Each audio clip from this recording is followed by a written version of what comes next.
Good morning or good afternoon, everyone. Can you please take your seats? Plenary session 1 is about to start right now.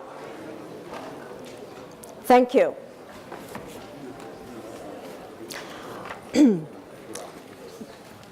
This plenary session is the first plenary session, and we have a number of experts, prominent politicians, and UN officials here to talk about one of the core objectives of the United Nations Alliance of Civilizations, and that is the promotion of interreligious and intercultural dialogue as a tool for conflict prevention and post-conflict peace building. I would like to welcome our prominent speakers, His Excellency Mr. José Luis Rodríguez Zapatero, the former Prime Minister of Spain. He is going to be our keynote speaker for this session. His Excellency Mr. Danilo Turk, the former President of the Republic of Slovenia, and His Excellency Kevin Rudd, former Prime Minister of Australia, His Excellency Mr. Amre Moussa, former Secretary General of the League of Arab States, and Her Excellency Ms. Ana Maria Menendez, Under Secretary General for the UN Secretary General Senior Advisor on Policy. Please join me in welcoming our distinguished speakers.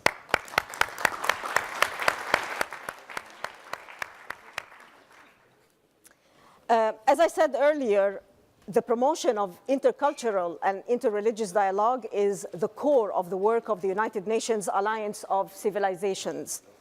UNAOC promotes dialogue as a soft power tool to prevent violence and conflict, as well as build and sustain peace by creating bridges among diverse communities and people from different identity groups. It has developed a solid expertise. We work very closely with the civil society organizations, with youth-led organizations and individual youth, and we have expanded the work that we do with faith-based organizations and with religious leaders. We are very proud of the work that we have achieved over the past 6 years, and we are very proud as well of the work that the United Nations Alliance of Civilizations in general has achieved in the past 14 years. I would like to welcome and to the lectern our first keynote speaker, His Excellency Mr. José Luis Rodríguez Zapatero, the former Prime Minister of Spain. But before he takes the floor, actually I would like to say a few words, because Prime Minister Zapatero in particular is the godfather of the United Nations Alliance of Civilizations. At least we think of him as such at the United Nations Alliance of Civilizations. The Alliance of Civilization idea was his brainchild, as we said. And I was told, and in my readings, I read that Mr. Zapatero came up with this idea when he was flying across the Atlantic and actually coming to New York City. And he had this idea, and he said, well, I'm going to be presenting this idea as I'm going to be speaking at the General Assembly, and I'm going to be proposing the initiative, and he will see how member states are going to be reacting to that. Well, I would like to invite him, without any further ado, I would like to invite him to the lectern to give us his keynote address and tell us about the initiative of the Alliance of Civilization, which he launched more than 14 years ago. The floor is yours.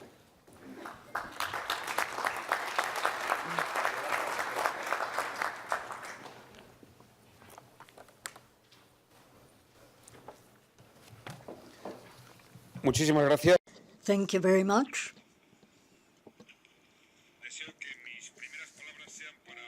My first words will be to thank and congratulate the High Representative of the Alliance, Nasser Al-Nasser, for his support for the Alliance, for his invitation to this event, and for keeping alive this enterprise of peace, the Alliance of Civilizations. This is a project of convictions, of deep convictions. The major conviction is that peace is the task. Civilization built in defense of freedom, of understanding, of coexistence, has as its great task the overarching peace led by the United Nations, overall peace in the world. We cannot wait for artificial intelligence to tell us what the path to peace is. It has to be intelligence, feelings, character, the character of human beings that will lead us to a general peace. These convictions should be repeated, they should be felt, and they should be taken to every corner of the world, social, political corners of every country. No faith, no belief, no God can serve to make violence legitimate. Cultural and religious plurality, diversity is not a disease. It is wealth, it is abundance. There is no policy in hate or violence, or to kill. To kill is never to defend an idea. It is simply to kill. There are no heretics. There are simply people with other beliefs. There is no religion, no culture, no civilization which is superior to another. History shows us that all civilizations have had moments of splendor and moments of decadence, and that is in all countries. And those civilizations which are going through an era of splendor are the ones which are called upon to understanding, to recognition, to generosity, not only in economic terms, but also in political terms and in moral terms. And that is what it means to come close to the other, to another person who has another history, another culture, to come close to that person with empathy, with generosity, and to come closer to that person, showing that you do not think you are superior to that other person, but simply different. The Alliance of Civilizations includes a word which in Spanish is a very strong one, and that is humildad, humility. Humility is necessary for coexistence. It is the essence of it. Humility leads us to believe that it is not truth that makes us free. Truth makes us true. True, each one of us in our expression, in the way we see the world, in the way we understand social interaction, but always having that will to understand, to unite, to share. The Alliance of Civilizations is a young institution. It does not capture the headlines in our media, but it occupies the hearts of many people of good faith throughout the world, in all countries, in all cultures, in all civilizations. And that is why we know that it is a long-term project to make peace, coexistence, understanding, unity, the leitmotif of the 21st century. The Alliance has worked in fields that are essential, extending those values to youth, sharing them with youth, expressing concern for migration, focusing on the media, and making appeals to religions. And this is essential because all civilizations have a religion that influences it, that explains history, that builds sentiments, attitudes. And religions cannot be cast aside in the major task of peace and coexistence. Religions are transcendent,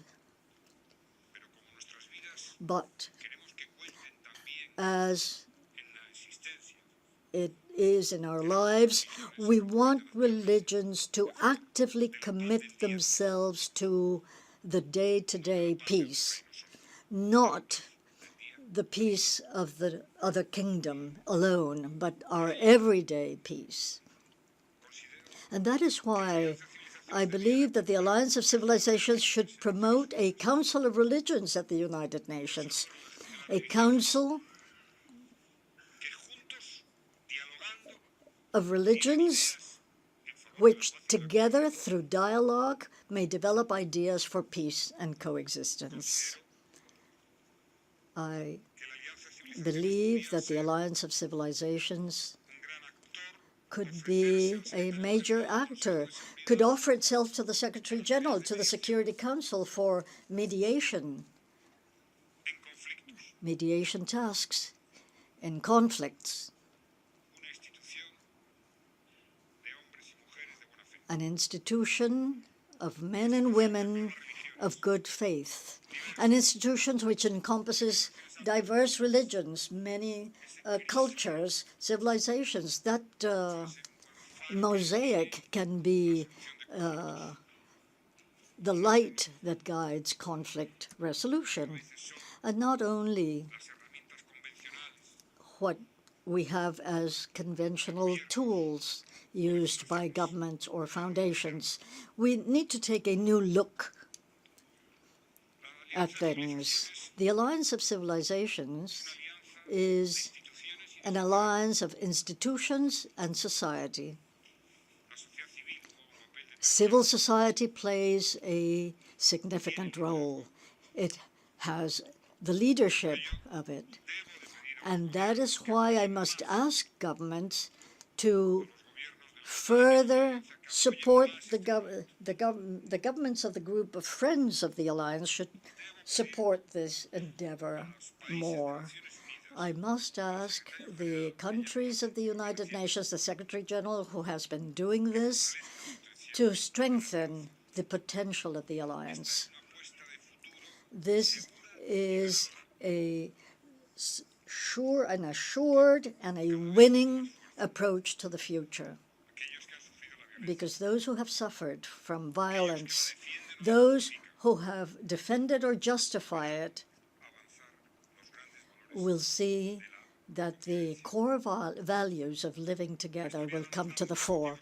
History doesn't offer us too many reasons for us to feel proud of ourselves as civilizations. One of the reasons it gives us to feel pride is the existence of the United Nations. The existence of the United Nations. The Alliance of Civilizations is an offspring of the concept of the United Nations. It was born for general peace and to help. Spain and Turkey, and the Secretary of State was reminding this, Spain and Turkey co-sponsored in its time the Alliance of Civilizations. Think of Spain and Turkey moving hand in hand. Think of two countries with a deep cultural tradition, two countries with different religions, cultures, organizations, two countries where the majority religions are different and at times they have been distant or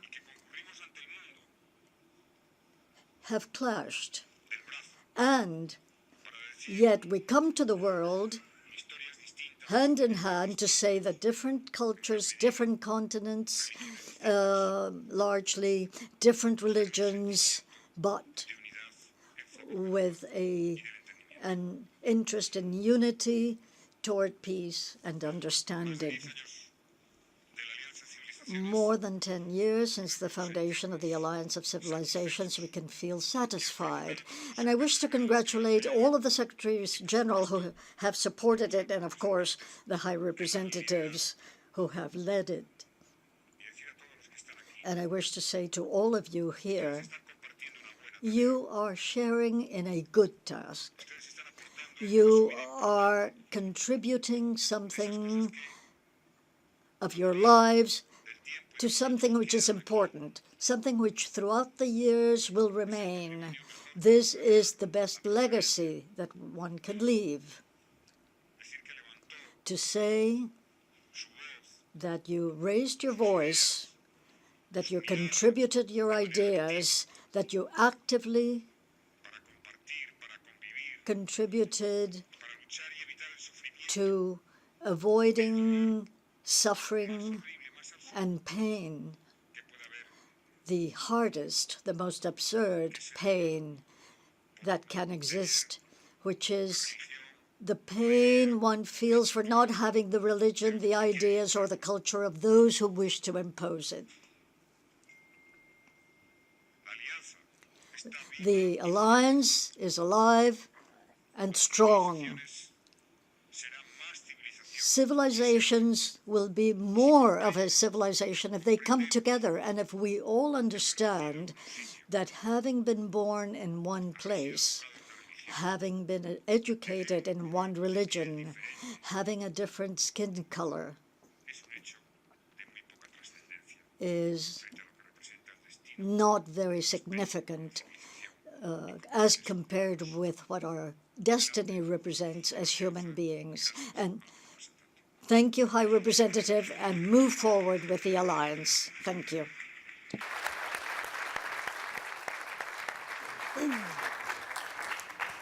Well, no doubt that you are the brainchild of the United Nations Alliance of Civilization with such inspirational words.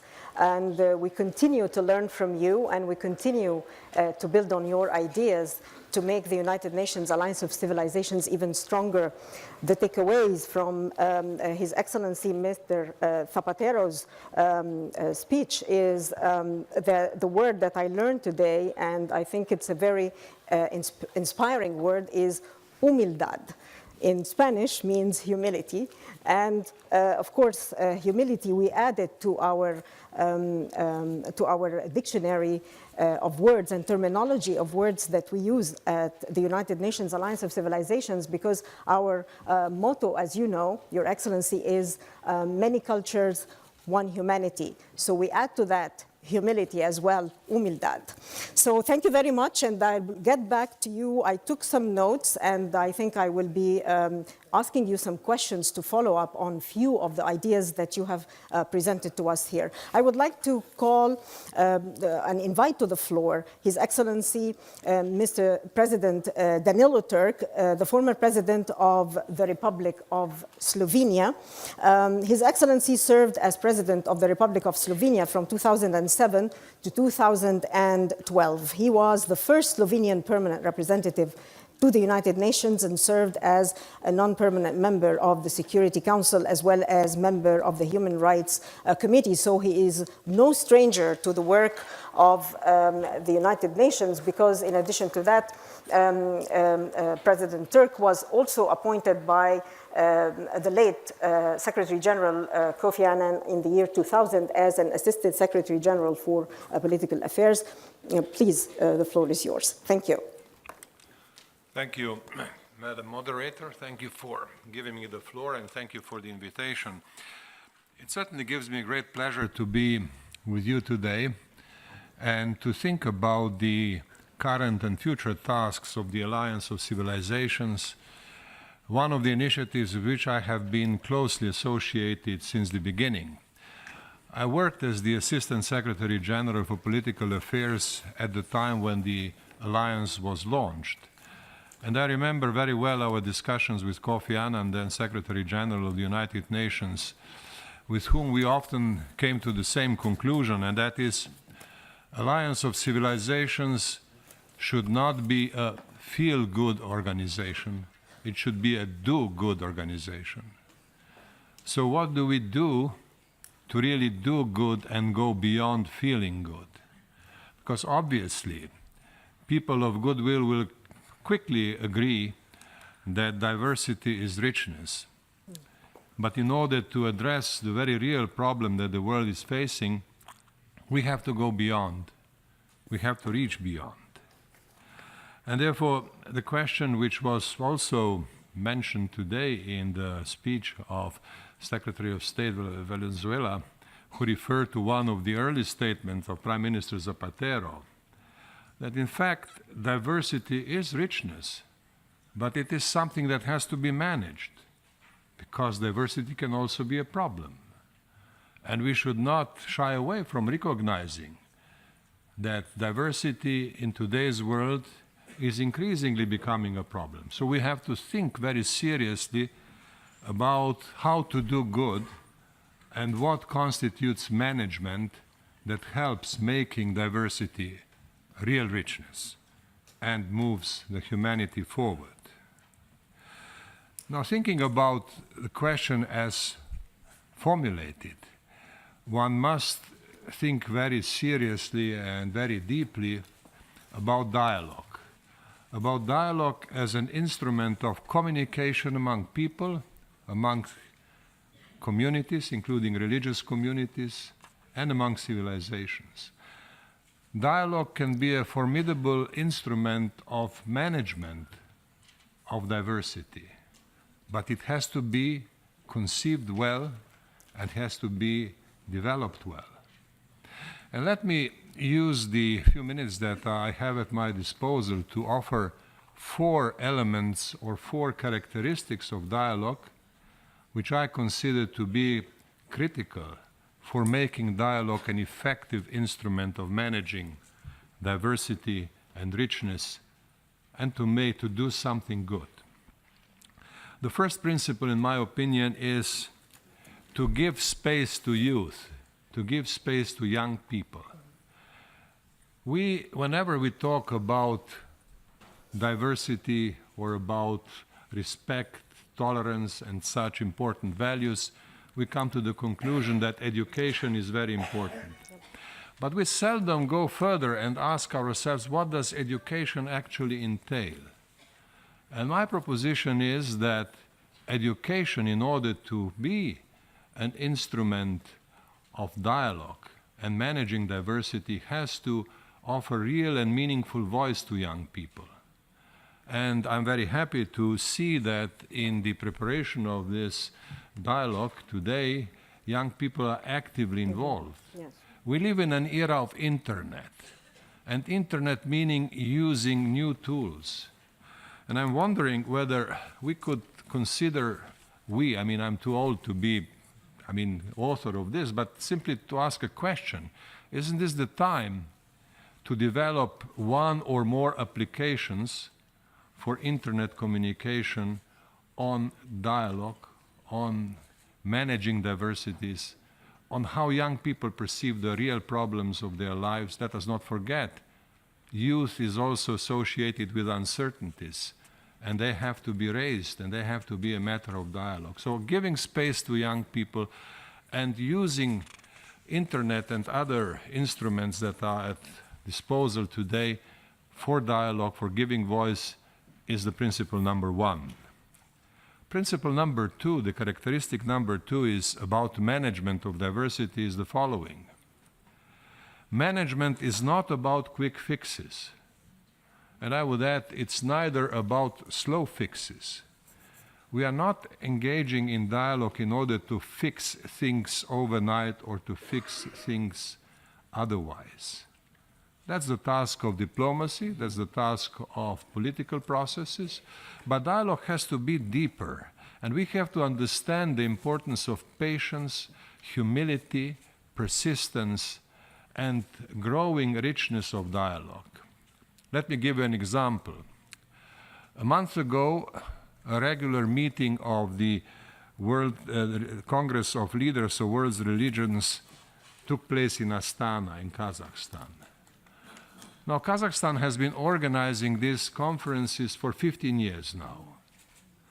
They are not very dramatic. They do not seek huge media popularity, but they provide a permanent forum for careful and responsible dialogue among religious leaders. And let us think about the effects, because Kazakhstan and Central Asia more generally have managed to be peaceful places, places characterized by hundreds of ethnic groups, by all major religions of the world, by developmental and political potential for conflict, which did not happen. And dialogue was a very major element, a very major instrument in making sure that conflict does not happen. I believe that we meeting today have to appreciate experiences like this and have to learn from them. So management not as an instrument of quick fixes, but as an instrument, dialogue as an instrument of humility, patience, and persistence. Number 3, dialogue, in order to be meaningful and effective instrument of management of diversity, and has to reach also into the religious communities themselves. Let us be honest. All religious communities and all other human communities have problems. And they have to adjust to the changing reality of the world. They have to adjust to social changes. They have to adjust to changes brought by the information revolution, by such phenomena as, in my part of the world, aging of population, and other phenomena of this nature, which are different in different other parts of the world. So isn't this time to learn also about how religious communities cope with these problems internally, even without thinking too much about how they would manage their dialogue with other religious communities? Learning about management of these problems within a community can be a formidable force for good and doing good. And this is not a new task. All religious communities are very well of that. I belong to a part of Europe which is largely Catholic, and half a century ago the Catholic Church announced the concept of aggiornamento in Italian, bringing the organization to the modern times. Now this task continues. Nothing has been accomplished definitively. And I believe that the problems that have been encountered, the attempts that have been tried, have to be part of our dialogue as an instrument of management of diversity. And then finally, fourthly, do not avoid difficult questions. We must be prepared to address some of the more difficult questions as well, carefully, responsibly, but also courageously. Let us think about one of such problems which is again typical for the part of the world where I'm coming from, for Europe, the question of integration of immigrants. How does one view that? Obviously, there's a great deal to say about the need for the countries which receive refugees and immigrants, how they should help. And the forthcoming global compact on migration will address much of that. But there are questions which have not been addressed fully as yet. And let me quote a religious leader from Sarajevo, from Bosnia and Herzegovina, from about 2 decades ago, when many Bosnians during the war left their country and went to live in other places, especially in Europe. Mufti of Sarajevo, Mufti Mustafa Ceric, told his compatriots and co-religionists, when you come to the new country, behave in accordance with three principles: obey the law, learn the language, and do something good for your neighbors. Now that was a profound wisdom from the Mufti of Sarajevo, who guided his community, and by guidance helped integration of Bosnians in other societies to be successful. We have seen how these things resonate, how such profound, wise words resonate. In the Council of Europe, these ideas have been given space and have been discussed further. And I believe that our meeting today and other meetings that will follow can follow the same level of ambition to address difficult questions, but with the necessary responsibility and wisdom. Let me conclude by saying this. The Alliance of Civilizations has a very important, I should say, historic task: developing dialogue into a meaningful instrument of management of diversity. And let me repeat, there are at least 4 elements of such a dialogue which have to be given serious thought and pursued to the extent we can. Open the space to the youth, offer a forum for religious leaders to meet and discuss. Thirdly, learn about the discussion within religious communities. And fourthly, carefully address, do not shy away from difficult questions that arise in the process of dialogue. Now, these are my suggestions, ladies and gentlemen. They come as a result of following the work and being participant of the work of the Alliance of Civilizations from the beginning. We have reached the point at which the Alliance of Civilizations has the potential of becoming a major force for good. And as I said at the beginning, it is not about feeling good, it is about doing good. Thank you very much.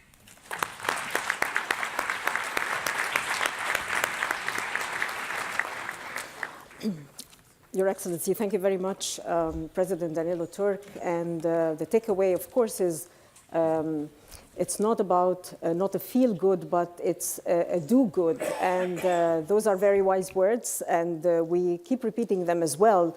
And we also echo what you're saying about diversity is richness rather than threat. And there are tools to make others see how diversity can serve all of us as an asset rather than as a threat. We thank you very much. I'll go back to a few points that you have raised. And I'm happy that you have raised those points because they are actually issues that we are addressing here during this forum. You pointed out to the themes of the other sessions. And yes, we are going to be discussing expanding the youth for space, because expanding the space for youth, because we have already done that and we continue to do that. We are going to be discussing migration-related issues, particularly perception about migrants and refugees. And we are going to be discussing the role of the faith-based organizations and religious leaders in terms of promoting intercultural, interfaith dialogue and promoting the values of tolerance, diversity, and respect of the other. I thank you very much. I would like to invite now His Excellency Mr. Kevin Rudd, who served as Australia's 26th Prime Minister in the years 2007 to 2010 and 2013, and as Foreign Minister in 2010 to 2012. While in office, His Excellency Prime Minister Rudd has led Australia's response to the global financial crisis, reviewed by the IMF as the most effective stimulus strategy for all major economies. On the international stage, his experience in foreign affairs assisted him to pursue numerous major policy achievements. And these include making advances on climate change action, his role in the establishment of the G20, and diplomacy in moving forward and towards an Asia-Pacific community through multilateral bodies. There's a lot, of course, to say about Prime Minister Rudd, but let's hear from him in person. I invite you to the floor, sir. Thank you very much. We need a new civilizational protocol to reduce the level of introductions. Kevin Rudd, Global Citizen. That's it. It's great this morning to hear of the work of our High Representative and the work which the Alliance has done, and I thank him publicly for it. And also to have listened carefully to what José Luis has just said, as well as Danilo Turk.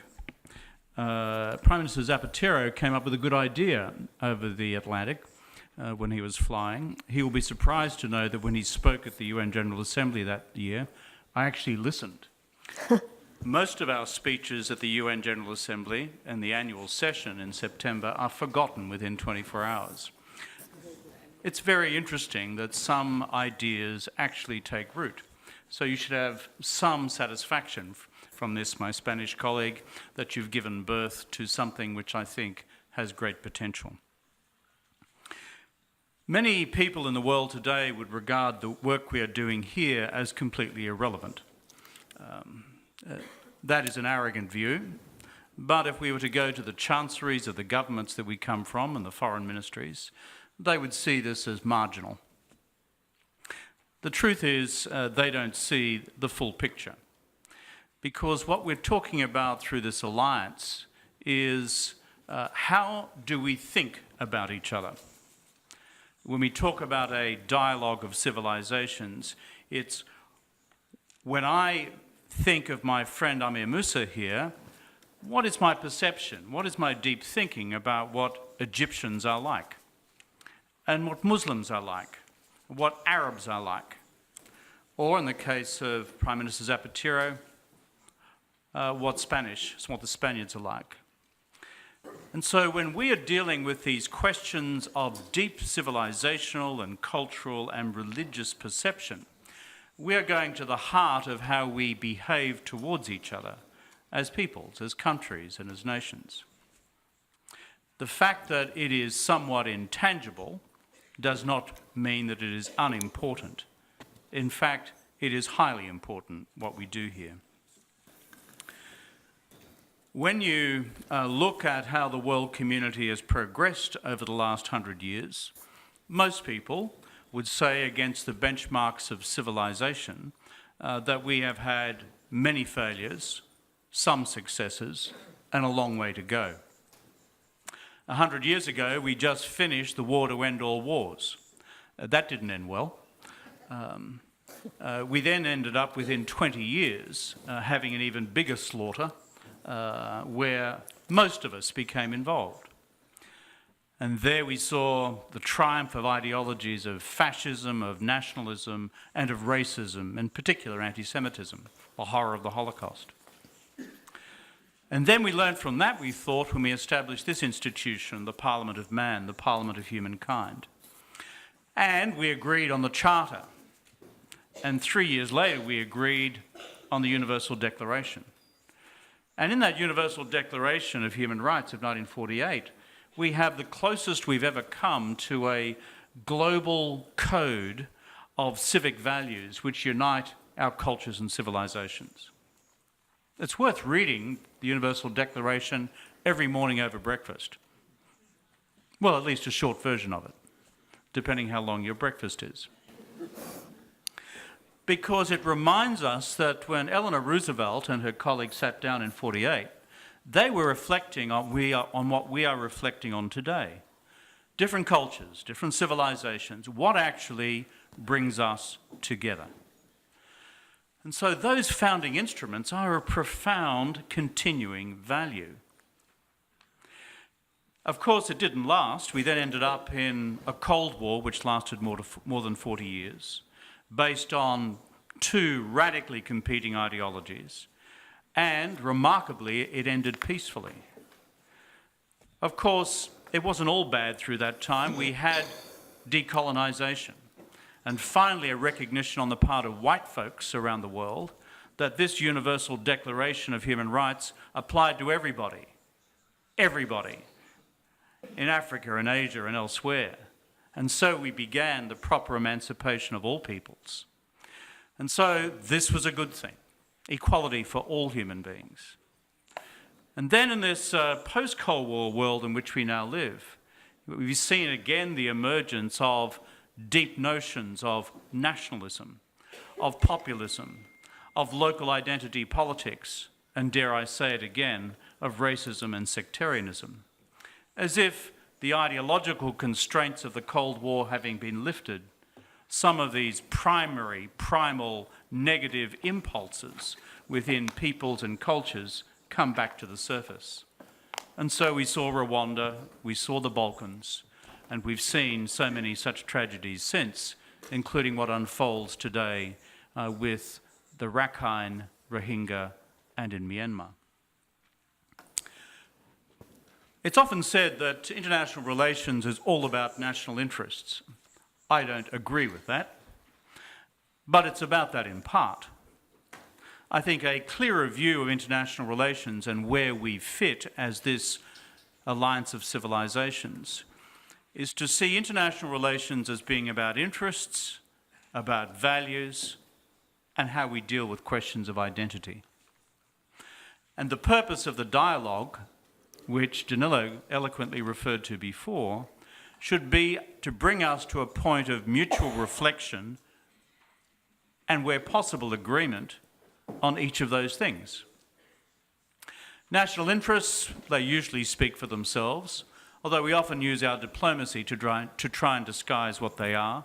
But I've got news for the world. Everyone's usually worked it out anyway. On the question of values, however, this is where the core work of the Universal Declaration 48 and the continued work of this alliance becomes so important for the future. My experience after half a lifetime of reflection is that if we sat back and looked at the religious, cultural, and philosophical traditions from which we in this room all come, we would find with objective reflection that on the question of values, there is infinitely more agreement among us than there is disagreement. It doesn't matter whether we come from the Abrahamic faiths, Christianity, Judaism, Islam, or from Buddhist traditions or Confucian traditions or other traditions, or even the Enlightenment traditions of the late 18th century on the questions of the intrinsic dignity of human beings, the equality of human beings, fairness and concepts of justice, but in addition to that, our view that we have a responsibility also to respond to the wonder of the cosmos and creation by doing something to preserve the creation in a sustainable fashion. If we took away the language and the symbols of our different cultural and civilization and religious traditions and dug beneath it to see what lies there, there is a huge commonality among us. If we have the respect towards one another, and as my Spanish colleague said before, the humility towards one another to understand that. This for me is so important. If we begin to do that, we begin psychologically to dismantle so many of the silent barriers between us. The final point I make is about identity. This has become a difficult, divisive, and almost ugly word in the decade in which we live. We can see each day how identity politics and populist politics and ethnocentric politics and even nationalist politics is used and abused around the world today. The truth is, we are dealing with questions of deep emotional and cultural self-identification. We ask ourselves this: am I first and foremost a citizen of my community? Am I first and foremost in my identity an adherent of my religion? Am I first and foremost a member of my nation or my country? Am I first and foremost a global citizen? The truth is, we are all these things. And the question through this dialogue of civilizations is, through a process of humility and mutual respect and dialogue, can we actually see that there is a way in which we can develop our concepts of common identity and identity towards each other's, which becomes positive rather than negative. You see, in everyone's concept of identity, doesn't matter what culture they come from, when we reflect on it, there is a place in our minds for how we treat others, how we treat strangers, and that within our cultures, our identity is in fact enhanced as individuals and as cultures by how kind we are in dealing with others who are strangers in our midst. It's in Christianity, it's in Islam, it's in Buddhism, it's in most rational and secular philosophies as well.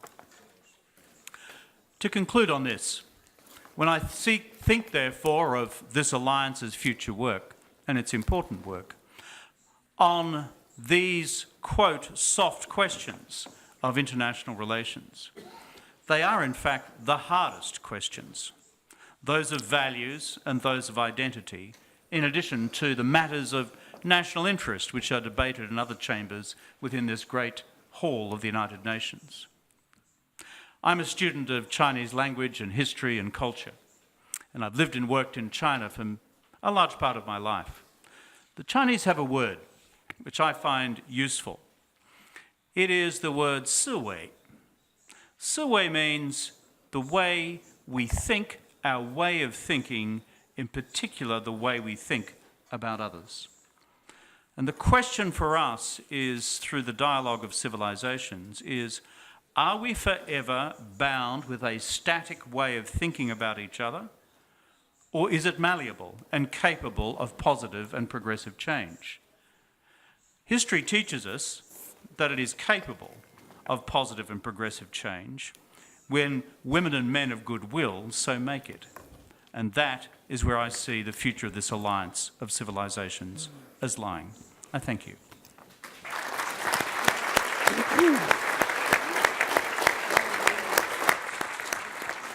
Thank you very much, Your Excellency, Prime Minister Kevin Rudd. And I learned another word that I will add to our lexicon today, sui. So we have umendad and sui today. And sui is the way we think about others in Chinese. Very inspirational. And the central idea that we would be discussing later is about the idea of the global citizens and the idea of religious traditions and the question of values, where we have more to agree on than more of differences, or more than differences. So we also talk about identity and how difficult and divisive is identity has become today, which is quite ironic, because we live in a world where it's basically multicultural, multi-ethnic, multilingual, and multiracial. So we go back to the idea of global citizen and global citizenship later as we start our discussions. I would like to move to our next speaker. And our next speaker is His Excellency Mr. Amre Moussa, who joined the Ministry of Foreign Affairs of Egypt in 1958. But then he is no stranger to the United Nations and the United Nations system and mindset, because he served at the permanent mission of Egypt here in New York from 1958 to 1972. But also, Mr. Amre Moussa and I have to put now my national, perhaps my national hat when I speak about His Excellency Mr. Amre Moussa, because we look up at him in Egypt as a brilliant, or one of the most brilliant foreign ministers in Egypt.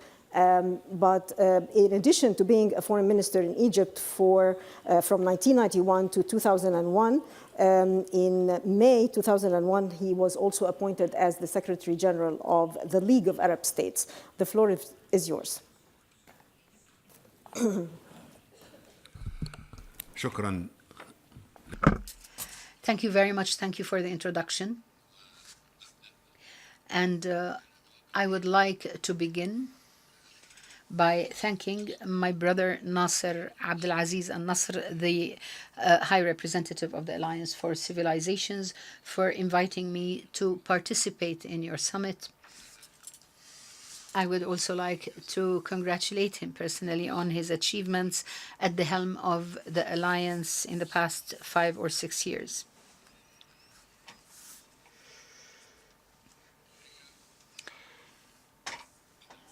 In fact, there are various perceptions when it comes to the status of the relations among civilizations. I am an Egyptian citizen, and I feel that I am the product of the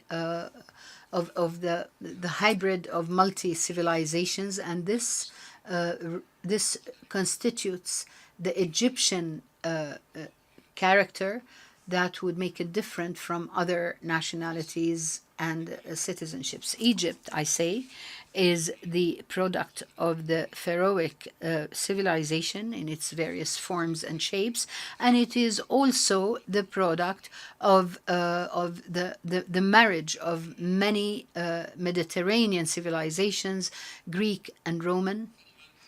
And then Egypt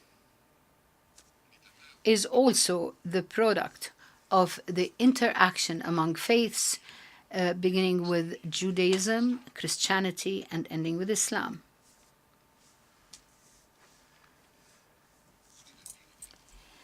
Judaism was born in Egypt.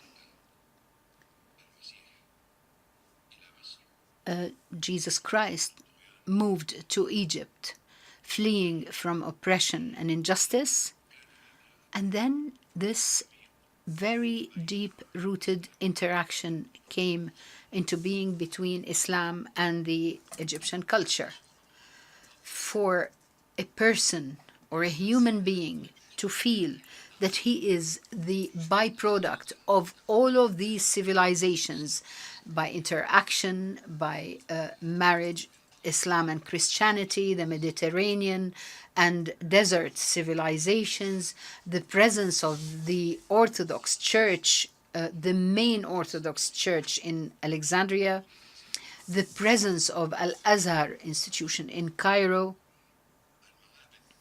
the elegant Jewish temples that were built at the end of the 19th century and the beginning of the 20th century, all of the above make me, as an Egyptian national, and others like me in this whole, make me believe that the dialogue among civilizations, coexistence among civilizations, interaction among civilizations is important, extremely important, and of primary significance, particularly during these times.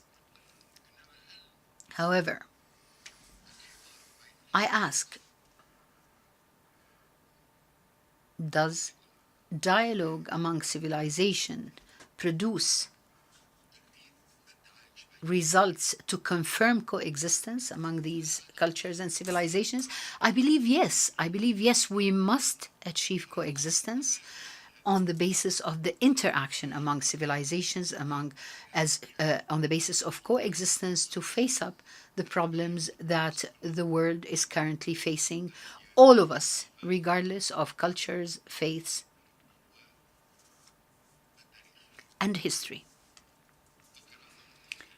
In the introductory statements, the speakers referred to problems like climate, development, and peace. We face these problems together as members of humanity, regardless of the other differences that were already mentioned. But I believe that we must truly start with frankness. I think that the conflict among civilizations is present, continues, and even active, and it is not born out of the recent years after the development of the Huntington's theory on the clash of civilizations.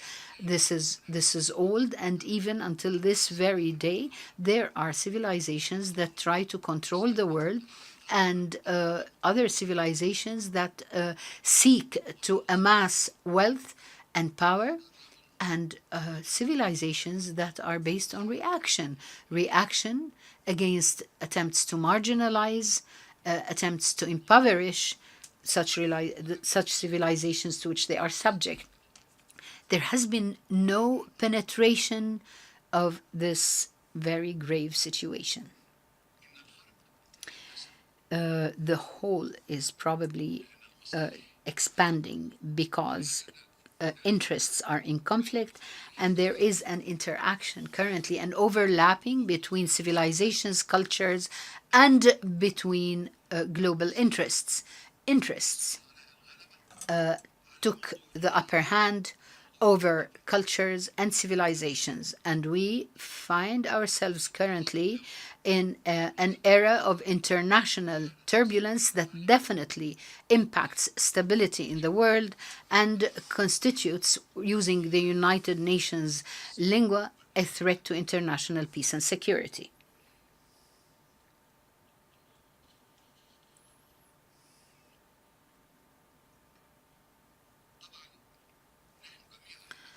We all agree, and by that I mean we, members of the international community, the intellectuals, religious scholars, rulers, we, and men of politics, we understand that. However, have we really reached the most remote villages and towns and deserts to address the global citizen if we have more than 7 billion people on Earth today? Then what is the number of those who are really concerned with the issue of the clash of civilizations and the dialogue among civilizations? This is my first question. And I believe in the need to move. This meeting is good, the presence of youth is good, and it's extremely good. However, I believe that we have to do outreach. So we have to go to people who have no access to books, to science, to advice. We have to do outreach to reach these people because the world is really on the road to a clash. We call it the clash of civilizations. I believe, though, it's a clash on the modes of living, on how do we live and how to manage our lives. In the past few years, we were surprised to see an increase in the intensity of the clash, whether in Europe, and the populism, the rejection of the other, closing the doors in the face of others, and those are all question marks. What's happening to the Rohingyas in some parts of Asia? Is that reasonable? It's on the rise. It's increasing only because they happen to be of a specific culture and to confess a certain faith. Is that reasonable? There are laws now enacted to give classes of citizenship, first-rate, second-rate, and third-rate citizen, only according to their religious beliefs. When did this happen? It all happened in the past years, meaning these are the same years in which we started discussing the dialogue of civilizations and among civilizations. These new events, to say the truth, pose new challenges, and therefore I believe that our achievements over the past few years are very important and should continue as. For the coming years, let's say the coming 5 years, we have to set a plan that take into consideration the increased challenge to coexist and our failure in managing versatility and plurality. Our management has almost failed because of the negative view that's on the rise among many civilizations in addressing other and viewing other civilizations. And I believe that dialogue alone will not be sufficient. This dialogue must be supported by an international legal order and by coercive measures that should take decisive positions against violations of coexistence and attempts to develop peaceful relations among civilizations. I believe that it is extremely important to develop a close relationship between the Alliance for Civilizations and the Security Council, because the events that have taken place recently, all of them threaten international peace and security, and the threat to international peace and security was not only born because of military bases here or alliances there, it happened because the cultural situation has deteriorated, and that there are millions and millions of people today, hundreds of millions of people today, who are suffering oppression and coercion, who are suffering because the doors have been closed in their faces, they were hated, their lives were compromised without the presence of coexistence among people, and particularly the advanced nations and those wretched on the earth. And that's all the result of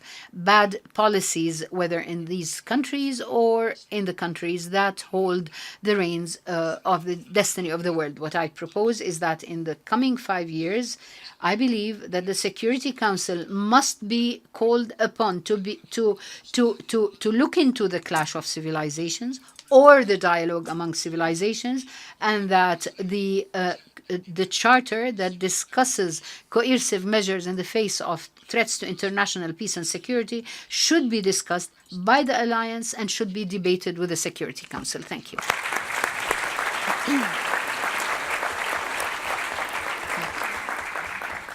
Thank you very much, Your Excellency, Mr. Amre Moussa, the former Secretary General of the League of Arab States. And I think the central idea here is that we have to go with dialogue to places where there is no education. And also your proposal for a solid plan to strengthen and support dialogue, and that is by inviting the Security Council or going to the UN Security Council to discuss the idea of dialogue, or to look into the dialogue among civilizations. It is something similar to what we have heard earlier from His Excellency Prime Minister Zapatero, when he said that perhaps we, Security Council, can discuss or address the idea of having the Alliance of Civilization act as a mediator or to undertake mediation tasks. Certainly an idea that we are going to be discussing or elaborate on how we could be doing that and whether this is possible or not in our round of discussions. And I would like to give the floor now to Her Excellency Under Secretary General Ana Maria Menendez. Ms. Menendez is the Senior Advisor on Policy of the Secretary General, and but also before assuming her post, she brings a lot of experience, years of experience as a diplomat, an outstanding diplomat from Spain. We were particularly very proud when Under Secretary General Menendez was announced by the Secretary General as his senior advisor on policy, because maybe Under Secretary General Menendez was one of the first appointments that the Secretary General made, appointing a woman in a leading position. Hence, he was implementing what he outlined as a priority in his vision when he first took office, to bring parity to this organization, women taking leader positions in these organizations. We thank you for joining us here. We know how busy your schedule is, and I give you the floor. Thank you very much. And Excellencies, ladies and gentlemen, I really feel very privileged to be in this panel with so many distinguished speakers. And I would like just to focus my intervention on the ideas, the thinking of the Secretary General on prevention and its links to the Alliance of Civilizations. The Secretary General, when he took office, he said, I have 3 priorities. And those are prevention, prevention, and prevention. And he sees prevention in broad terms as crisis prevention and not just as conflict prevention. And he also sees it as the shared responsibility of every actor in the UN system. It's not the sole preserve of those who work on conflict or on natural disasters. The nature of the responsibility, of course, varies with the mandates, presence, capacity, and resources. But why does the Secretary General take such a broad view? This is because, as you know, before being Secretary General, he was the High Commissioner for Refugees for 10 years. And there, in that capacity, he had the opportunity to witness firsthand the depth and breadth of human suffering. And he saw how avoidable and how costly it was. Those resources that could have gone to sustainable development had to go instead to respond to crises. And he also witnessed how increasingly linked the causes of crisis are.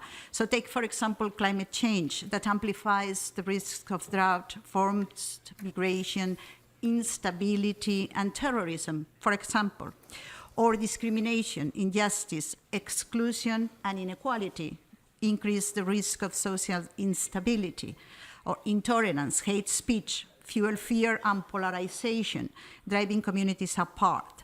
And women, and I will go back to the point of women that you also mentioned, because this is very important. When women are not treated equally, progress towards prosperity and stability is undermined for all, and the young, the youth. When young people lack hope and opportunity, the future of an entire society is shakier. And where religious and cultural divisions are exploited for political gain, the resulting tensions can spiral out of control very quickly. Madame, Monsieur, la vision du secrétaire général. The Secretary General's vision on prevention is that he must tackle this issue in a coordinated way. Peoples must work together so that they can tackle this common issue, which is the very heart of his mission. This meeting is an example of the mission because it is based on a culture of tolerance, dialogue, inclusiveness, and mutual respect.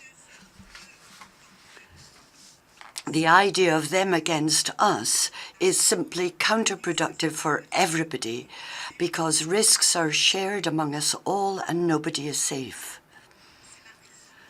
This is why the mandate of the Alliance of Civilizations is so important, today more than ever before. The mandate means that we can look at the deep underlying causes of polarization and extremism, and it also enables us to look at where we can come together and have dialogues among different societies. The program of the Alliance of Civilizations is to promote intercultural dialogue and interreligious dialogue.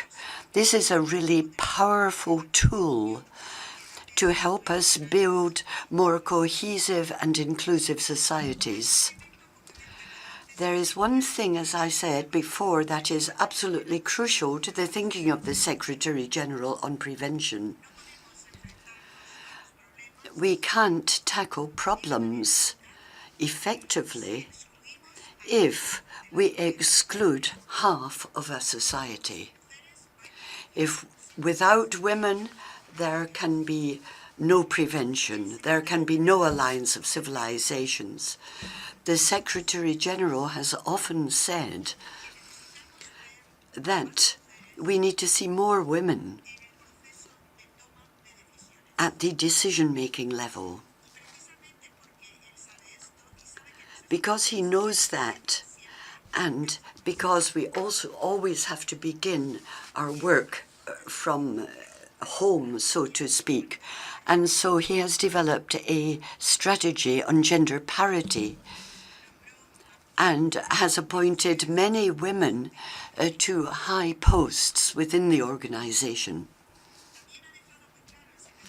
The Secretary-General has also made it quite clear that he expects the United Nations to be able to reach out to other essential players such as young people, civil society, faith-based organizations, and the private sector.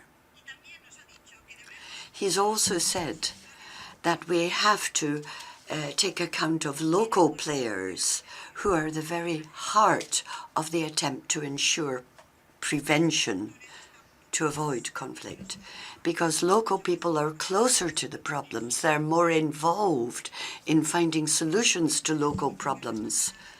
We're talking about national institutions, civil society groups, including women's organizations, religious organizations, young people who are activists, and it also includes the private sector. And he has talked about humility as well. The United Nations must be humble when they look at what added value the United Nations brings. We must be humble. Often our greatest strength is our ability to bring in other players into the dialogue. And so I was really pleased to see that all of these issues are on the agenda we are going to be discussing here at this important meeting. And I think our discussions will bring out even more focused and innovative results. Thank you very much. Thank you very much, Excellency Under Secretary General Maria Menendez. We get back to a few points that you've mentioned regarding the prevention agenda of the Secretary General. I will start now a round of questions to the panelists, and perhaps if we have time, I will take some questions or commentaries from the floor. But I will start first by this round of questions to our distinguished speakers. And I would like to start with a question directed to His Excellency Prime Minister Zapatero, because you mentioned actually in your speech very important points, but I want to go back and allude again to what I referred to at the beginning, to the year 2005, on that flight to the New York, when you thought about the idea, you presented it in the 59th session of the General Assembly. You had the support that day, I believe, of 80 countries in 2005. The first global forum of the Alliance of Civilization was kicked off in Madrid. Spain hosted the first Alliance of Civilization Forum. And it was quite significant because also at that day, the idea moved from just being an idea in 2005 to a reality. Today, we are, instead of 80 members, we are 146 members of the group of friends. So we have increased the members of the Alliance of Civilizations. But I would like to ask you really a question that we have been also asking ourselves at the Alliance over the years. There has been skepticism about the Alliance of Civilizations as an idea, despite the fact that there were 80 members who joined in 2005 or supported the idea in 2005.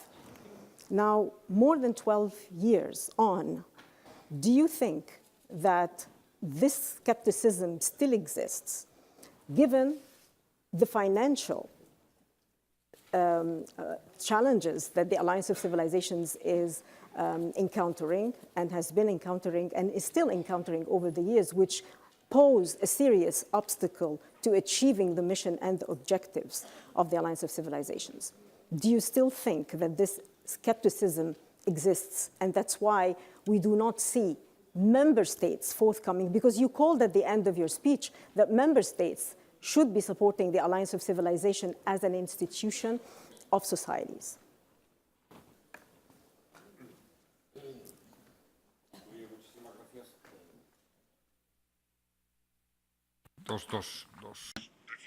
Thank you very much.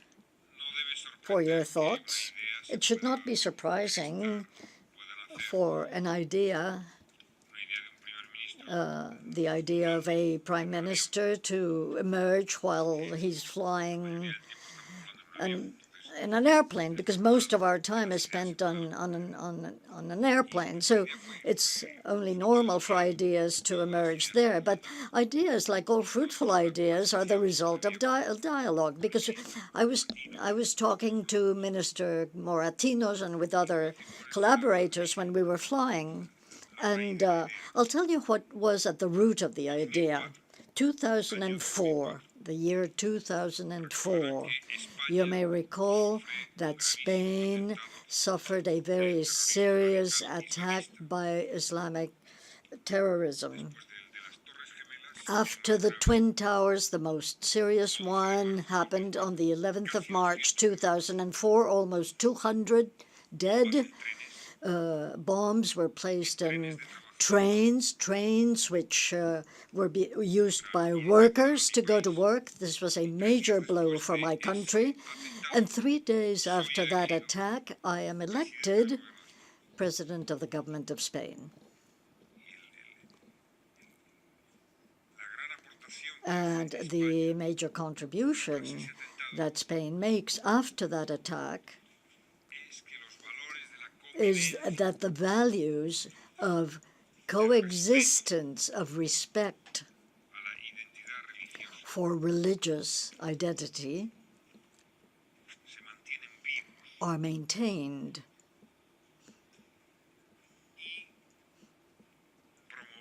And we promoted something like a small alliance of civilizations in my country through a foundation which we named Pluralism and Coexistence. In that foundation, we included all religions, and there was cooperation among the various faiths, some minority ones, and of course the Catholic faith, and that was extremely positive and enriching.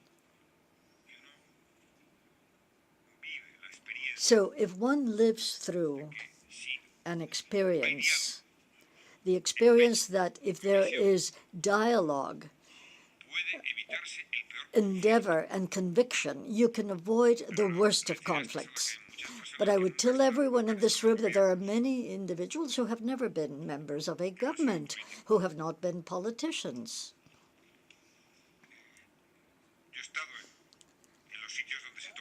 I have been in places where decisions are being made. I have been at the command posts. I have been part of decisions about war and peace, military intervention or not. All of the ones I have known in my years as the president of a government, all interventions, some I supported, most I did not, and they have all been disastrous, an enormous disaster in terms of human lives, in terms of the destruction of countries, and in terms of leaving behind craters of hate in many regions. Therefore,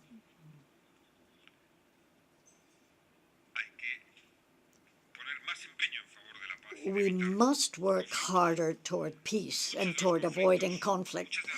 Many conflicts, many of the wars we have been through and the one we are living through today, to a large extent, are the result of a lack of commitment, a lack of responsibility on the part of the international community as a whole, and also because of ignorance, lack of knowledge. This has been my experience, and that is why I was extraordinarily motivated to promoting an assembly such as this one, a forum which would provide that new approach. And have no doubts, Any conflict can be avoided. This has been my experience. Any conflict can be brought to an end through dialogue. This institution, which must have more of unity than of nations, this is an institution which is by nature for dialogue. Politics is dialogue. And if you reach the conclusion that dialogue is not possible, then that's not politics, that is anti-politics. That is why it is essential for countries to finance the Alliance of Civilizations. It's not that the budget is austere. It's actually minimal. And here I make an appeal. We must support governments increasing their funding. That is the best investment of resources, is that one that saves lives. After many years as president of the government, I took many decisions. I approved many laws.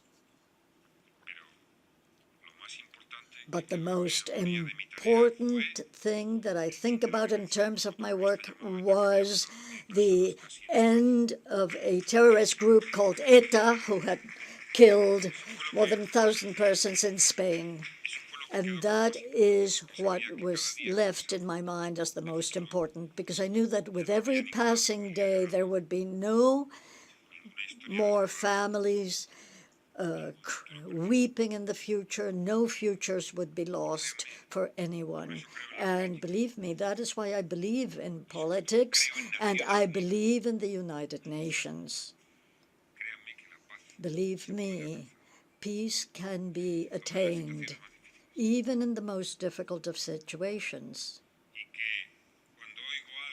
And when I hear someone, when I hear a government or a politician or a journalist say, no, my principles do not allow me to enter into a dialogue with those positions, well, then I know that we are nearing conflict, because that person or that government does not understand what is the ultimate essence of politics. What's more, I will state that if a person is entirely sure of his or her convictions, peace, human rights, democracy, freedoms, they must show their moral superiority in theory, their theoretical moral responsibility by making a major effort at generosity, at understanding, at recognizing, and not condemning, not judging, not marginalizing. Even the smallest of cultures, the least developed civilization, a minority religion, even those who unfortunately are used, or their name is used in order to kill people in the saddest and unprecedented of ways. All of those voices need to be heard, need to be recognized. And I will say that through dialogue you can achieve practically everything. It only requires one condition: you have to believe in it. Thank you. Thank you very much. So you have to believe in dialogue, and the lack of commitment is also one of the obstacles to strengthening and promoting and achieving dialogue and peaceful coexistence. In the Alliance of Civilizations also, we always say it's not a clash of civilizations, it's rather a clash of ignorance. And you said that there is a lack of knowledge. And so it is also a clash of ignorance. I want to follow up with Undersecretary General Ana Maria Menendez about a point that you have mentioned, which is any conflict can be avoided. Conflicts today, though, we have noticed, are different than the conflicts that we have known around which the UN system was built. We see that conflicts have become more linear. They are not always linear, as a matter of fact. Sometimes they are evolving in a way, and there is no beginning, there is no middle, and there is no end. And so maybe this also requires, as conflicts are new conflicts are evolving, and the conflicts themselves are evolving, perhaps that needs a new approach. And one of the Secretary General's new approaches is the surge in diplomacy, which he had announced in his first speech before the Security Council a couple of years ago. Do you think that conflicts really can be avoidable, and a surge in diplomacy is something which would suffice to resolve conflicts? Thank you very much. Yes, indeed, the Secretary General talked at the beginning when he took office about the search on diplomacy for peace. And that's a very important element in the prevention of crisis and obviously the prevention of conflict. Is not the only element, and that's the reason why I was explaining before that the thinking of the Secretary General on the issue of crisis and conflict prevention is really complex, in the sense that there are many elements. He himself said that one of the most important instruments that we have to prevent crisis and conflict is the SDGs and the Agenda 2030, because arguably, if we were able to reach these objectives by 2030, most of the underlying root causes of crisis and conflict would have been, avoided and averted. So it's a very complex issue that has many pillars and tools. But certainly, the Secretary General, if I focus now on the issue of a search on diplomacy for peace, he has himself and through his special envoys, his special representatives, and actually all of us in the United Nations really made a huge efforts on trying to solve conflicts, also trying to at least, if not solve them, because as you said very well, many of them are very complex and there are many elements involved, also at least mitigate and try to really make the suffering of the people we serve less. And he has himself, of course, engaged in good offices, many of which, of course, are very discreet, and I will not dwell into that. But he also, in the field of mediation, he established a high-level advisory board on mediation, which eminent personalities that are, by the way, it's a parity panel with equal number of women and men, and representing all the different regions in the world. And these advisory boards are also engaged in the kind of good offices, etc. And there is, of course, something that I would like to insist once more, because this is very important, which is the participation of women in preventing and solving conflicts. Yes. And we know that peace agreements are 30% more sustainable if there are women involved. The Secretary General has insisted, and also his special envoys and representatives, to have always a representation of women in peace talks, such as, for example, in Syria or in Libya and others. And I think that there are, of course, very good examples of involvement of women, such as Colombia.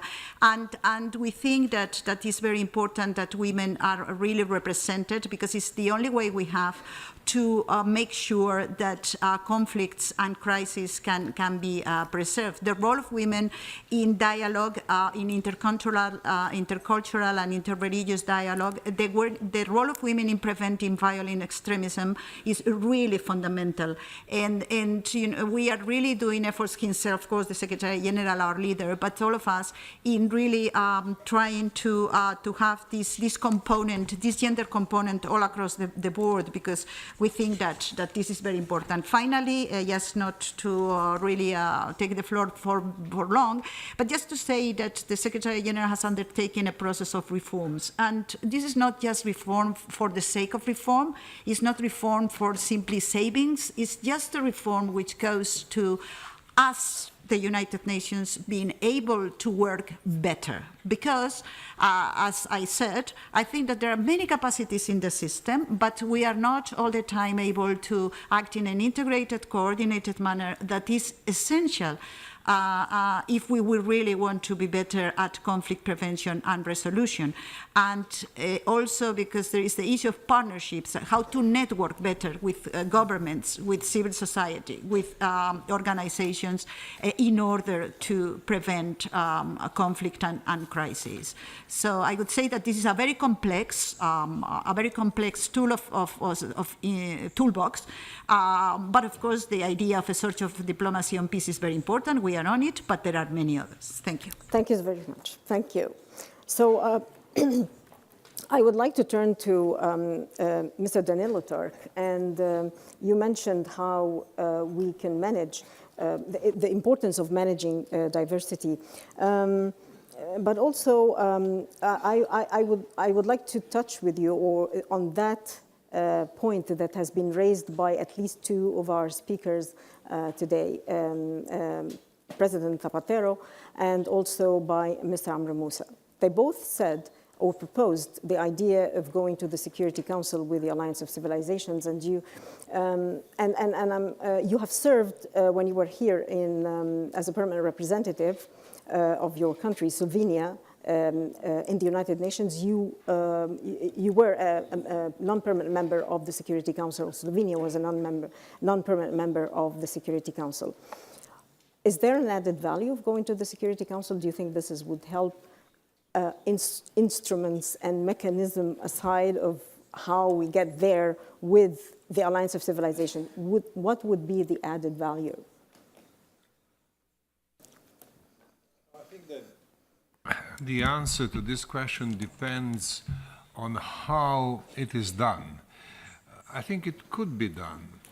Now, you asked me about my experience. Now, that experience is by now almost 20 years old, and things have changed since then. But I remember 20 years ago, my delegation suggested that prevention should be put as a theme on the agenda of the Security Council.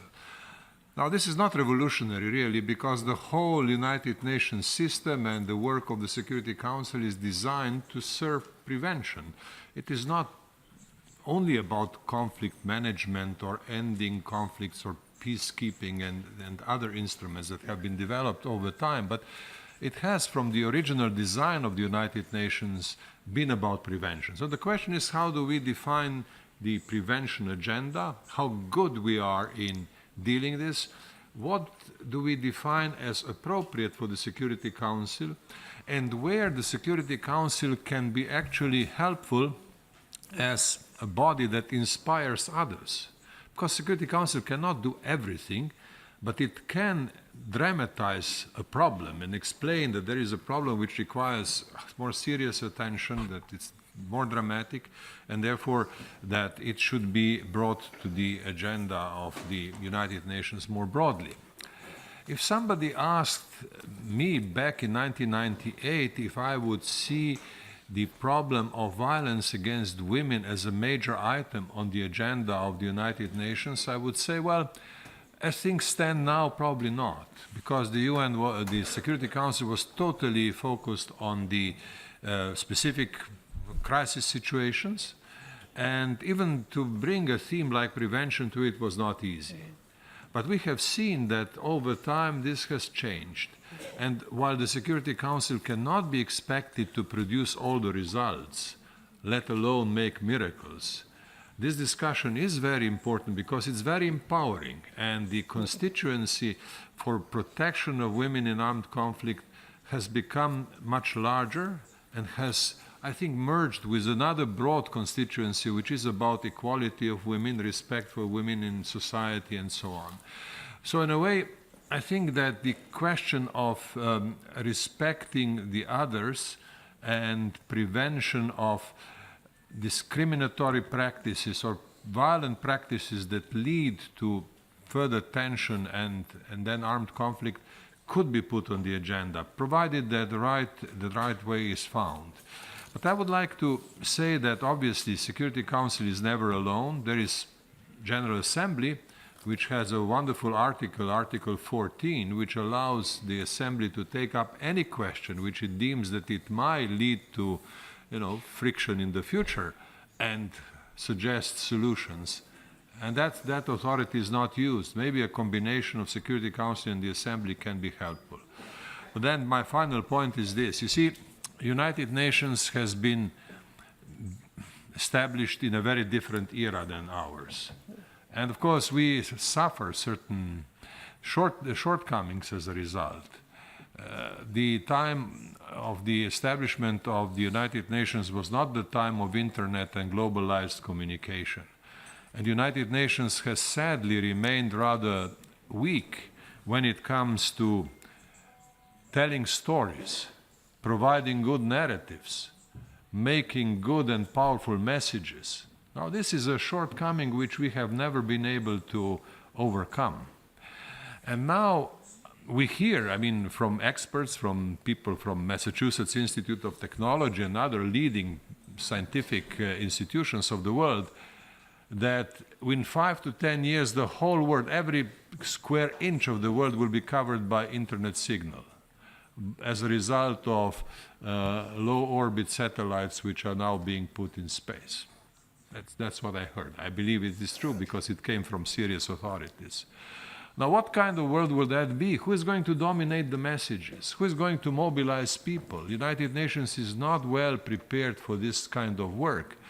And this, I think, is another reason why it is so important to use the United Nations convening power and bring together a broader constituency, especially young constituency. I'm very happy to see so many young people in the room today. Let them think about all this. You are here for a meeting which has its limits, but your mind has no limits. You are much more powerful than the gathering in which you are represented. Bring narratives about alliance of civilizations in new ways. Use the UN as simply as a place to meet, but then use your imagination, your knowledge, your skills for greater good. That's the way to do good as opposed to only feeling good. Thank you.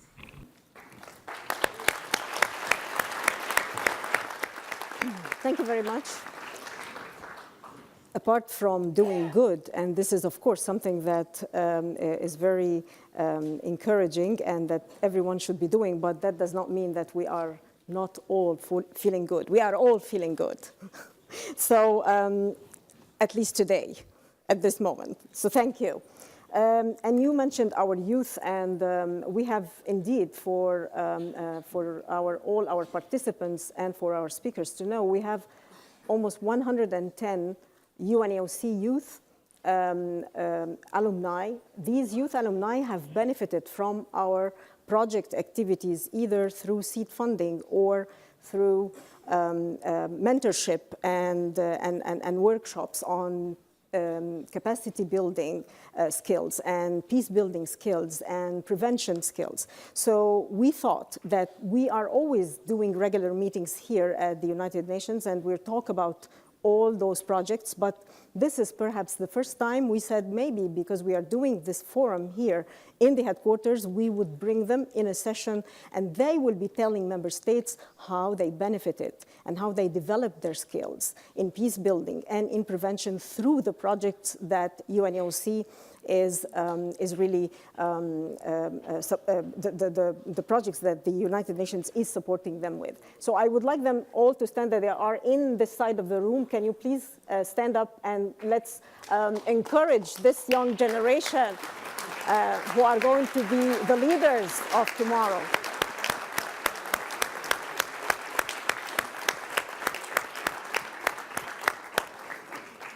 Thank you very much, and we all look forward to attending the session that you will have from 3 to 6 today in this room, where you are going to be discussing a number of issues relevant to peace building and to prevention.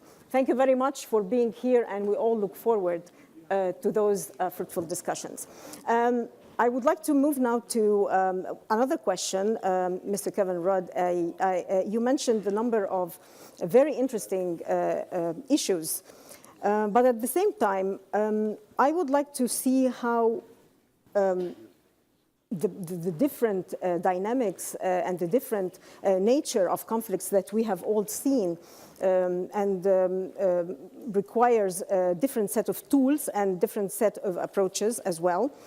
But maybe one of the interesting things that you have said was that the international relations is not, you do not agree with the notion that international relations is all about national interests. No, it is also about values, dialogue, and this makes us all reflect. Is it really about, it's not about national interests. Maybe that applies to certain organizations like the United Nations Alliance of Civilizations as a UN organization. But do you believe that this is actually something that we can apply to other international organizations, particularly those within the UN system? Thank you. In answering that question, if I could add something to what Danilo just said a minute ago to all the young people who are here. Good to have you in New York. I hope you have a great time. Don't party too much.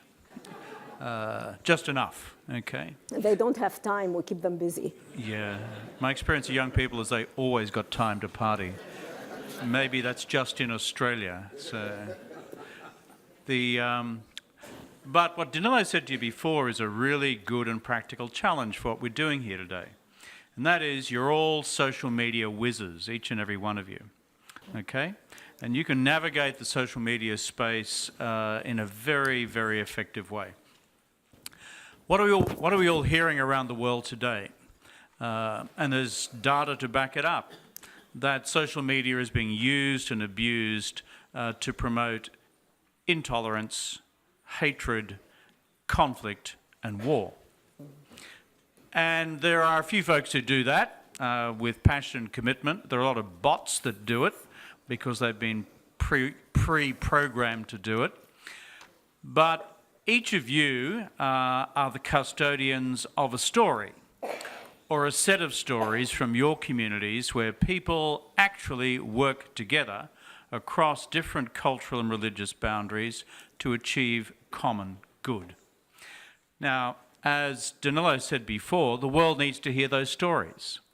We need to build an alliance of stories which are about the common good, about respect, about common projects together, about making your communities better. And you're going to do that in a far more creative way than the Department of Information here at the UN, with all due respect to the Department of Information Communications at the UN. And you know something? You can establish a global movement along those lines. Back in Australia, there's a group called Global Citizen.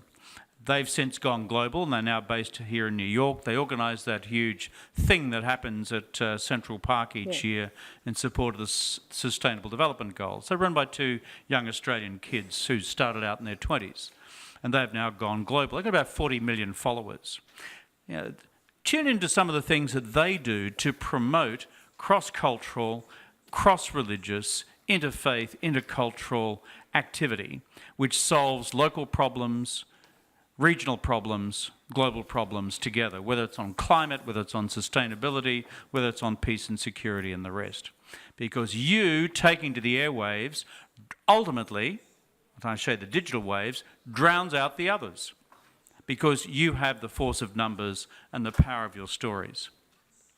The other thing I'd simply say is, in terms of the applicability of the principles of the Alliance to other institutions of the United Nations, there's one I'd like to bring particular attention to, and that is the work done through the United Nations for the Indigenous peoples of the world. We've spoken before about decolonisation. We've spoken before about the applicability of the human rights provided for in the Universal Declaration of 48 to all peoples, whatever their race, whatever their gender, whatever their sexuality, and whatever part of the world they happen to come from. Now, there is a group of peoples, 320 million of them across the world, who are this world's first peoples, the Indigenous peoples. And these folk, and I've spoken in this assembly hall, addressing them from time to time, are in particular need of the work of our intercivilizational, intercultural dialogue. The reason I say that is that to tell a very simple local Australian story about reconciliation with our first peoples, Aboriginal peoples. As Prime Minister of Australia, I delivered Australia's first formal apology for 200 years of white oppression of Indigenous Australians. We were 200 years late. It took a long time. Us white folks were pretty slow. We often are. But we got there in the end. What is one of the core principles of that form of reconciliation? And it has a lot to do with traditions of religion and culture as well. And it is simply the act of saying sorry, the act of apology, of reconciliation and forgiveness. We've seen this in South Africa, we've seen it in other countries as well. It applies to Indigenous peoples most acutely. And so when we think about how the principles of intercivilizational dialogue apply across the work of the United Nations family, do not forget the importance of our first peoples if you come from countries where there are such communities still today. The final point is this: reconciliation is one thing, but being practical about it is the other part as well. In other words, closing the gap between our first peoples, wherever they are, and those who have come often from settler communities in subsequent centuries and generations. This is the business, the hard business of social justice as well.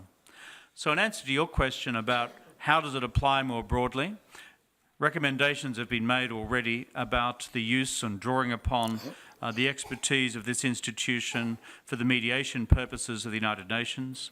The UN Secretary-General has established a panel of mediators. Drawing upon the expertise of this group in that respect can be helpful.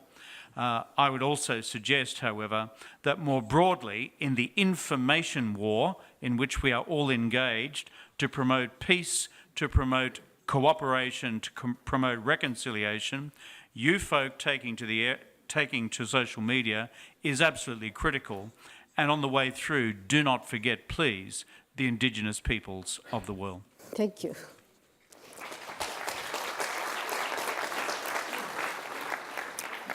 Well, the use of new technologies and social media and the new media platforms that are evolving by the day is one of the issues that is being addressed by the United Nations Alliance of Civilizations. Media is one of our 4 pillars, and rightly so. It is more relevant today than ever before, when the high-level group identified media as one of the 4 pillars for the Alliance of Civilizations. Media is very much could be risky, but at the same time it could be used responsibly and positively in order to convey a positive message of coexistence and peace. I want to ask Mr. Amre Moussa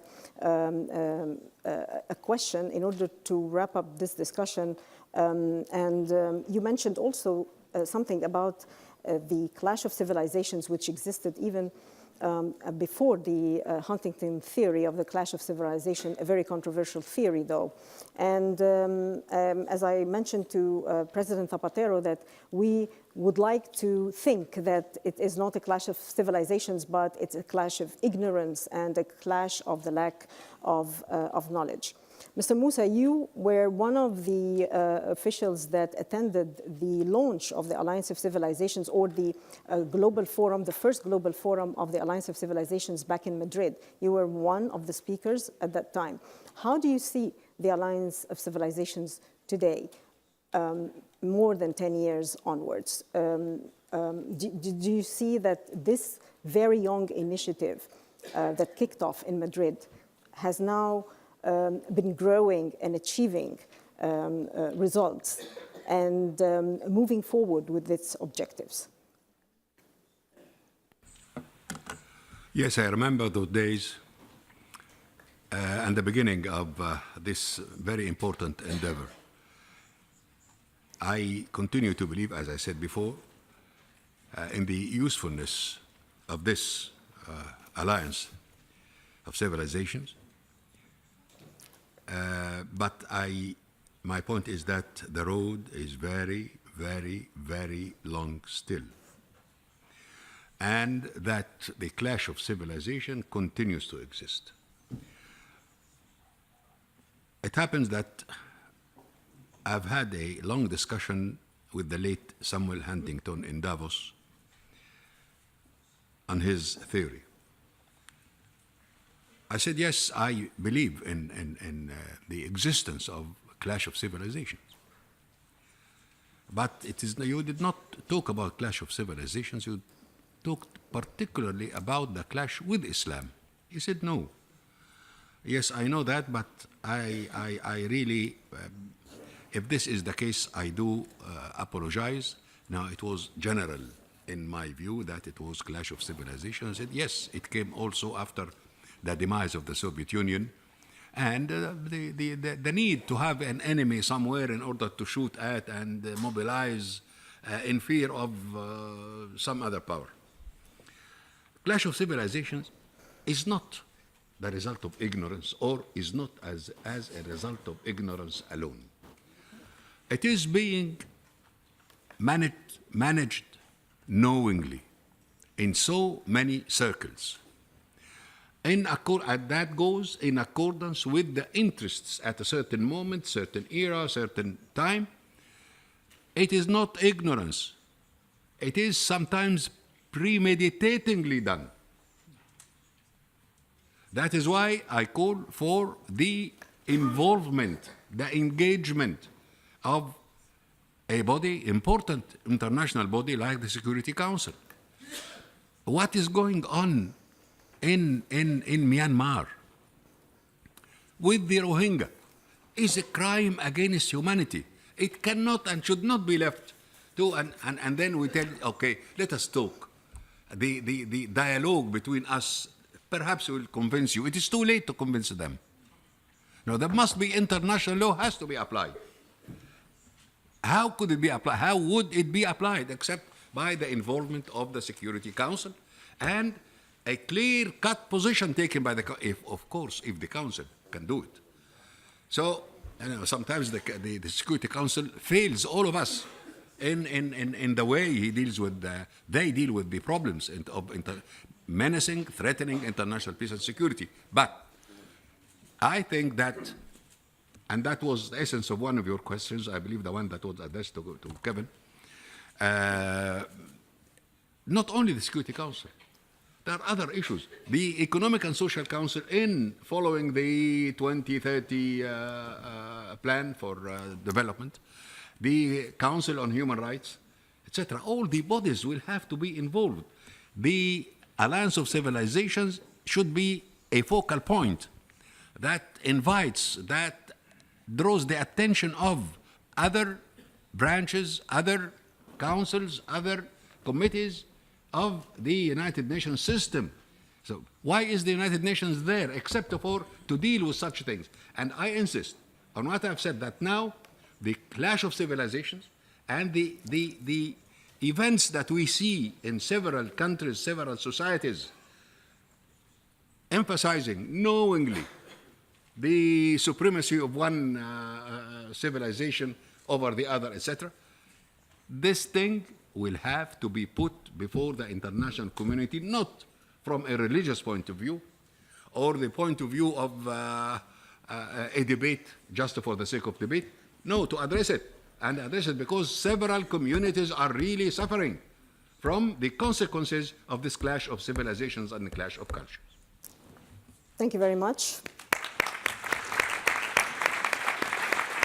Thank you, Mr. Moussa. And I would like to give the floor for the last time. This is the last question, actually, because we are running out of time. It's 4 minutes to one to His Excellency President Zapatero. And I want to ask you a question. When you mentioned that in 2004, the idea about the alliance started as a small alliance of pluralism and coexistence that included all religions. We've come a long way from that small alliance to where we are now. I would like to, and I'm sure that all the audience would like to hear from you, your view of how far we have achieved now at the Alliance of Civilizations more than 12 years on. How do you see it now? And I'm sure that the Alliance is close to your heart and you are following us all the time.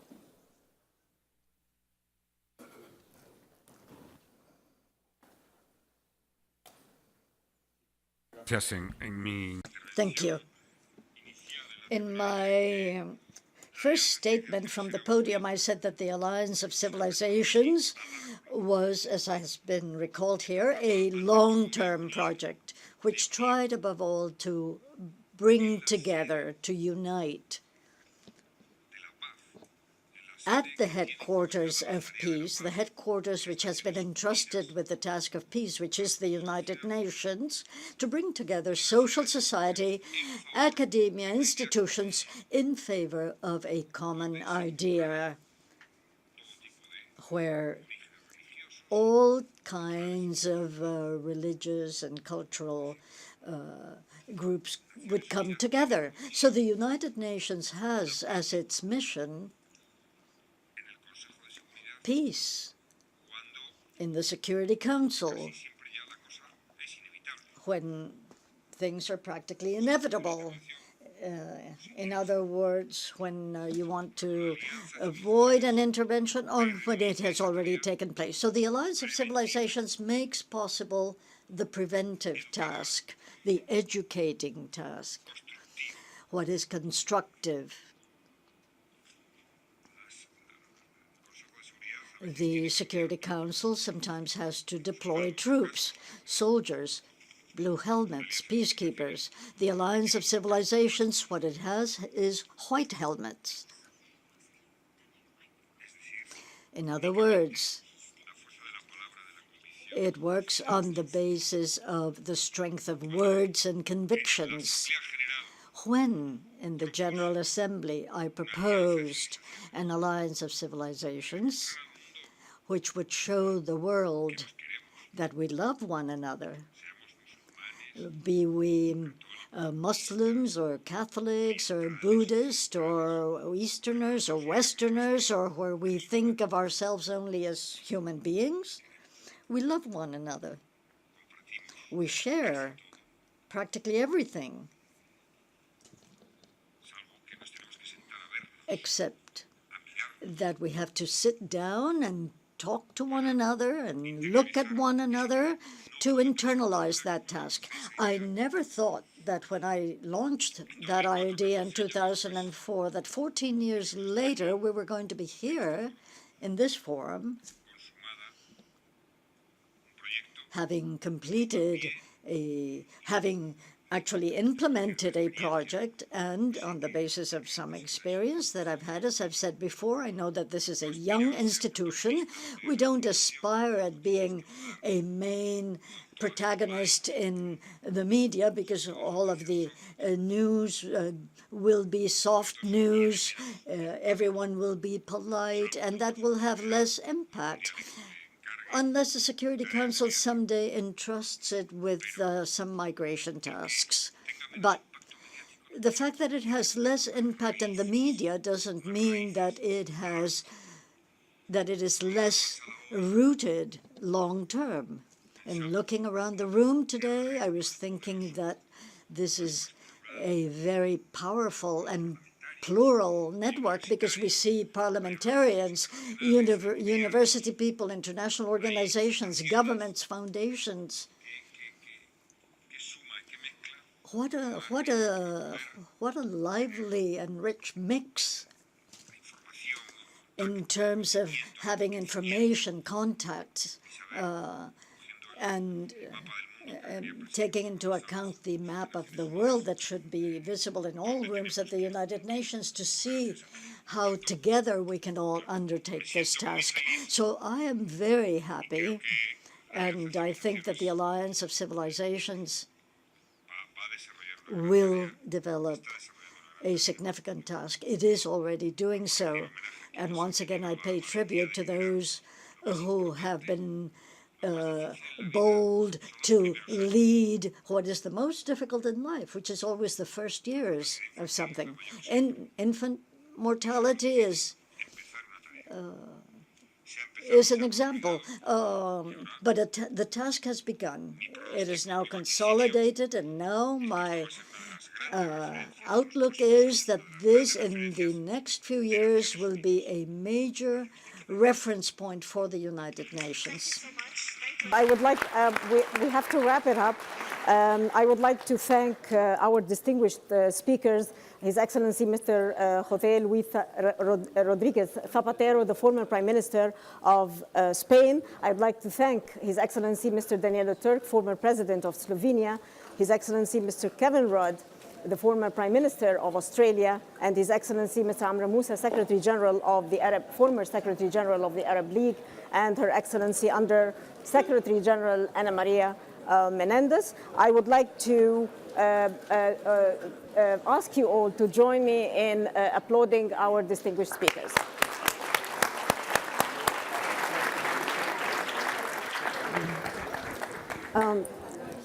We want to take. Can we take a photo for the website?